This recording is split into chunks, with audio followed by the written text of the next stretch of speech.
আসসালামু আলাইকুম হিন্দু ও অন্যান্য ধর্মের দাদা ও দিদিদের জানাই নমস্কার। আজ আমি কালনাগিনী বশীকরণ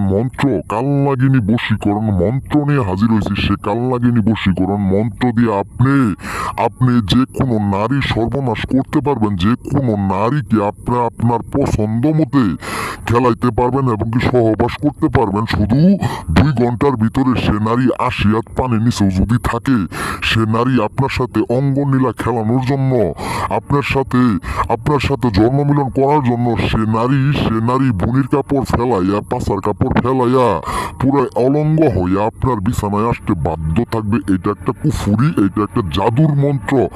সে মন্ত্রটা তিনবার যে কোনো নারীর সর্বনাশ করার জন্য, যে কোনো নারীর সর্বনাশ করার জন্য এই মন্ত্রটা আপনি 3বার পাঠ করার সাথে সাথে সে নারী আপনার কাছে আইসা আপনার দনটাই না ওর বুদার ভিতরে ঢুকাইয়া ওর শরীর জ্বালা যন্ত্রণা কমাবো।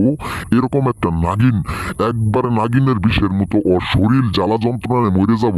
বিয়াস, এইটা একটা মন্ত্র, সেটা একটা কঠিন মন্ত্র। সে মন্ত্র নাগিন বিষের সাপের মতো এমনই একটা খারাপ মন্ত্র। সে মন্ত্র দিয়ে আপনি যে কোনো নারীকে শুধু 2 ঘন্টার ভিতরে অচল বানাইতে পারবেন। 2 ঘন্টার ভিতরে একটা নারীর কাপড় চোপড় খুললা অলঙ্গ কইরা আপনার রুমের ভিতরে নিয়ে আইতে পারবেন। এটা একটা মন্ত্র। সে মন্ত্রটা শুধু 3বার পড়েন। 3বার পইরা আপনি আপনার পছন্দ মতো যে কোনো বিবাহিত মহিলা, অবিবাহিত মহিলা, যে কোনো সেক্সি মহিলা আপনার যদি চোখে নিশ্চয়ই ভালো লাগে জায়গা, আপনি ওর শরীর পুরাটা বশ করে ফেলান এবং কি পুরাটা শরীর সেক্স করার জন্য আপনি আপনার আয়ত্তে নিয়ে এসে পড়েন। এটা নাগিন বশীকরণ মন্ত্র। সেই নাগিন বশীকরণ মন্ত্রটা দিয়ে অনেক হাজার মানুষ কাজ করতেছে, কোনোদিন কাজের কোনো ফল পাওয়া ছাড়া নাই। বিয়াস, খুদার কসম করে কইতেছি, আমার এই মন্ত্রটা একটাবার আপনি ব্যবহার করেন, একটাবার লাশ মনে করে একটাবার ব্যবহার করেন।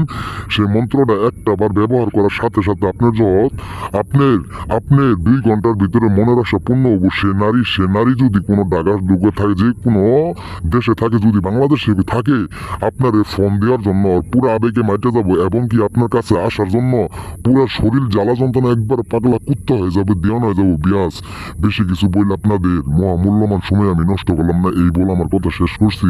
আসসালামু আলাইকুম।